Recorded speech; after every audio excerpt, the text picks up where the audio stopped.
હા, આપણે ધોરણ નંબર 11 માં હવે આપણે જે ગાણિતીય અનુમાનનો સિદ્ધાંત ચાલુ કર્યો છે ચેપ્ટર, એમાં આમ તો આખા ચેપ્ટરમાં એક જ રીત છે, પણ આપણે સરળતા ખાતર આપણે એના પ્રકારો પાડ્યા. એમાં પહેલો પ્રકાર આપણે સાદા દાખલાઓ.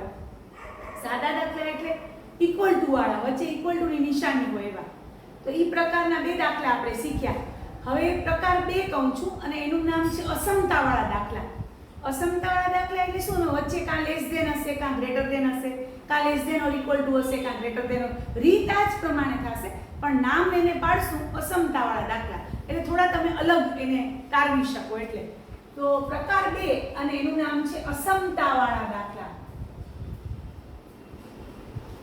પહેલો પ્રકાર સાદા દાખલા હતા, ઇક્વલ ટુ વાળા. આમાં અસમતા હશે, greater than or equal to, less than or equal to, greater than, less than એવા. તો એવો દાખલો આપણા પાસે ઉદાહરણ નંબર 7 છે. ઉદાહરણ નંબર આપણે જોઈએ છે ઉદાહરણ નંબર 12 અને ઉદાહરણ નંબર 17 એ બંને એના દાખલાઓ છે. ઉદાહરણ નંબર આપણે ઉદાહરણ 2 ને ઉદાહરણ 7 સોરી ઉદાહરણ 2 અને ઉદાહરણ 7 તો એ બંને એના એક્ઝામ્પલ જોઈએ છે. સૌથી પહેલા તમામ ધન પૂર્ણાંકો n માટે 2n ગ્રેટર ધેન n સાબિત કરો. એટલે આ આપણું વિધાન Pn બને છે. તો હું હવે આખો દાખલો તમારી સામે કરું છું. સૌથી પહેલા આપણે વિધાન Pn લખશું. વિધાન Pn આવ્યું 2n ગ્રેટર ધેન n, જે આપેલું વિધાન છે, ગાણિતીય વિધાન આપેલું છે ઈ છે. હવે આપણે n બરાબર 1 માટે, હવે આ LHS કહેવાય, આ RHS કહેવાય. ડાબી બાજુ LHS, જમણી બાજુ RHS. LHS માં 2n ની જગ્યાએ 1 મૂકો એટલે 2 થશે. RHS માં n ની જગ્યાએ 1 મૂકો એટલે 1 થશે. તમે જોવો છો કે અહીં 2 ગ્રેટર ધેન 1 થાય છે, therefore LHS greater than RHS થાય છે. જોઈ લો, ડાબી બાજુ 2 છે, જમણી બાજુ 1 છે, 2 ગ્રેટર ધેન 1 થાય છે, therefore LHS greater than RHS. તો આ અસમતાનું પાલન થયું, therefore P of 1 સત્ય છે એમ આપણે સાબિત કર્યું. LHS ગ્રેટર ધેન RHS આવી ગયા, therefore P of 1 સત્ય છે. નંબર 1 આપી દીધો. હવે ધારો કે n બરાબર k માટે, P of k સત્ય છે તેમ લેતા બધા વિદ્યાર્થીઓ આ રીતે જ લખશે. હવે P of k વિધાન તો કોના પાસે જવાનું? આના પાસે જ. P of n વિધાન હોય એના પાસે જવાનું. એમાં n બરાબર k મૂકવાનું. 2k ગ્રેટર ધેન k થાય. એને નંબર 2 આપી દો. એ આપણા માટે પક્ષ છે, કારણ કે ધાર્યું છે એટલે. હવે n બરાબર k + 1 માટે P of k + 1 વિધાન પાછું કોના પાસે જવાનું?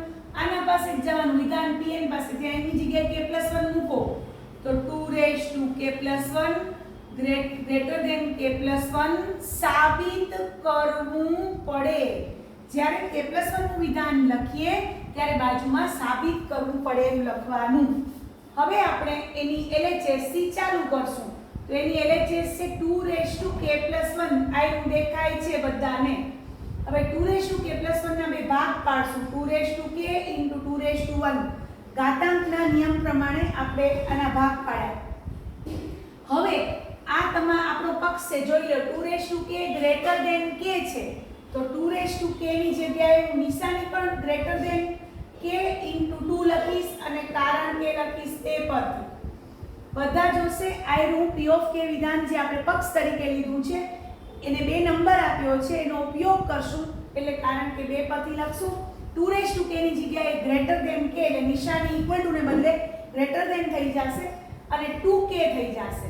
અને 2k એટલે k + k થાય. 2k એટલે બધાને ખબર છે k + k થાય.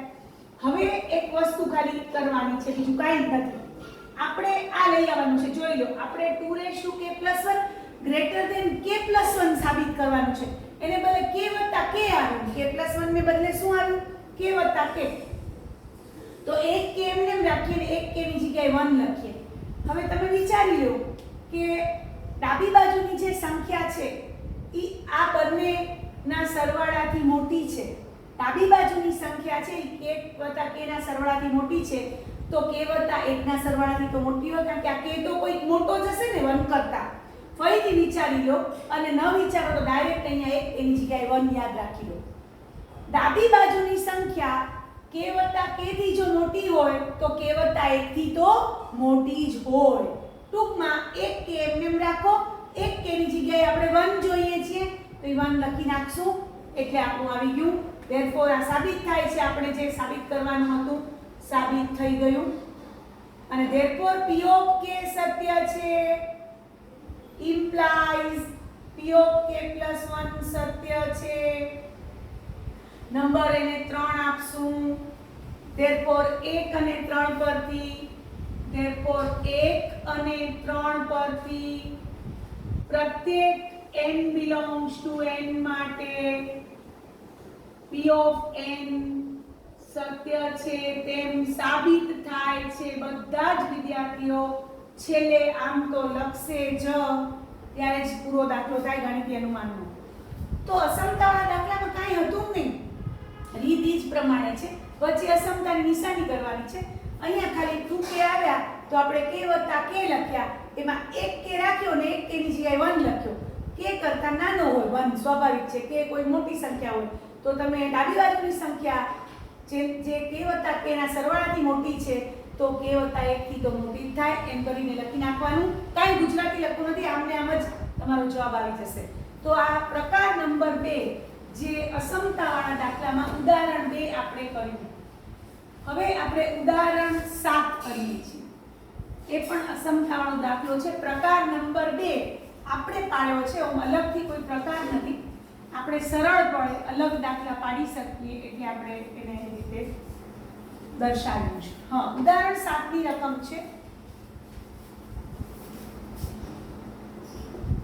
ઉદાહરણ 7 ની રકમ છે 1² + 2² + 3² up to n² greater than n³ / 3 સાબિત કરો. બધા n belongs to n માટે સાબિત કરો. સૌથી પહેલા આપણે વિધાન pn કહેશું. સૌથી પહેલું કામ આપેલું વિધાન pn 1² + 2² + up to n² greater than n³ / 3 આપેલું વિધાન છે. પહેલું કામ pn કહેવાનું કરવાનું, આખે આખું લખી નાખવાનું. હવે n = 1 માટે LHS માં અહીંયા છેલ્લું પદ હોય ત્યાં 1 મૂકો, એટલે 1² સુધીનો સરવાળો, 1² સુધીનો સરવાળો. હવે 1² સુધીનો એના પહેલા તો કાંઈ છે નહીં, પછી છે. આપણે તો 1² સુધીનો સરવાળો એટલે 1² થાય એટલે 1 થશે. RHS અહીંયા 1³ / 3 એટલે 1/3. હવે તમે જોશો તો therefore 1 greater than 1/3 થાય છે. therefore LHS greater than RHS થાય છે. therefore P of 1 સત્ય છે. એને નંબર 1 આપી દેશું. આપણે n = 1 માટે P of 1 સત્ય સાબિત કર્યું. હવે ધારો કે n = k માટે P of k સત્ય છે તેમ લેતા, ધારો કે n = k માટે P of k સત્ય છે તેમ લેતા બધું લખવું જ પડશે. એક્ઝામમાં નહીં લખીએ તો માર્ક જશે, 1 માર્ક આવશે 3 માંથી, બધા માર્ક ખાલી જશે, એટલે જરૂરી વિગતો લખવાની. હવે આખું જે P of n વિધાન છે ને એમાં n ની જગ્યાએ k મૂકવાનું. તો આ P of k 1² + 2² + k² greater than k³ / 3 થાય. અને એને 2 નંબર આપી દેવાનો, કારણ કે આપણા માટે પક્ષ છે.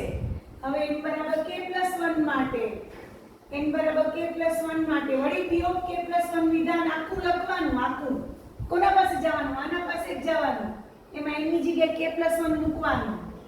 1² + 2² up to k + 1 નો સ્ક્વેર, n ની જગ્યાએ k + 1 મૂકવાનું.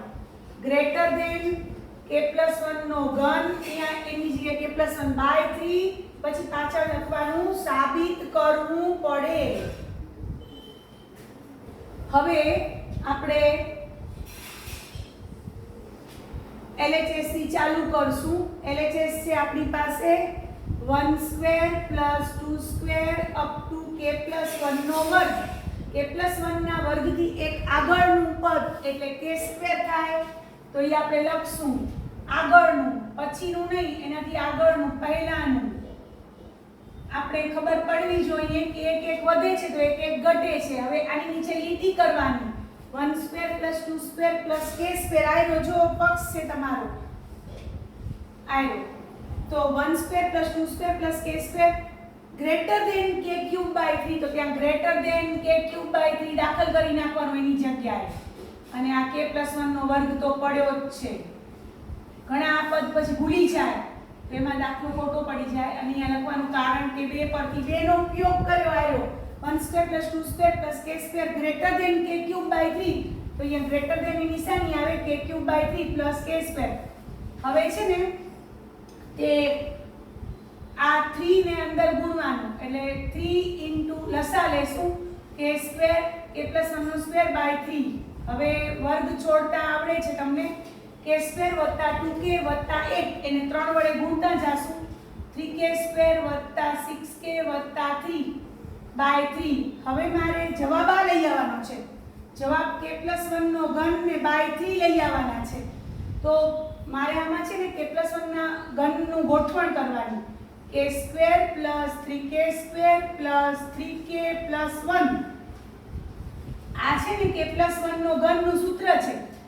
મેં k+1 આખાના ઘનનું સૂત્ર છે. પહેલી સંખ્યાનો ઘન વચ્ચે નિશાની, બીજી સંખ્યાનો ઘન વચ્ચે નિશાની 3 * k k+1 વિધાન કૌંસ પોતે. તો એના આધારે આના ભાગ પાડ્યા. અહીંયા મેં 3k લખ્યા તો હજી 3k બાકી છે. 6k છે ને તો 3k લખ્યા. 3 છે તો 2 બાકી છે. તો આ રીતે ભાગ પાડી શકો છો તમે. જોઈ લો બરોબર. આ રીતે મેં ભાગ પાડ્યા. અને આખાના છેદમાં 3 છે. હવે આપણે આ k+1 આખા કૌંસનો ઘન છે. k+1 આખા કૌંસનો ઘન /3 છે. આ પેલા 4 પર અને પછી 3k + 2/3 છે. હવે સીધું લખી નાખવાનું કે ડાબી બાજુની સંખ્યા 2 સરવાળાથી મોટી છે તો સીધો k+1 ના ઘન /3 થી મોટી થાય. સીધું પણ કરવું પડશે. આ સાદું રૂપ આપવું પડશે ખાસ.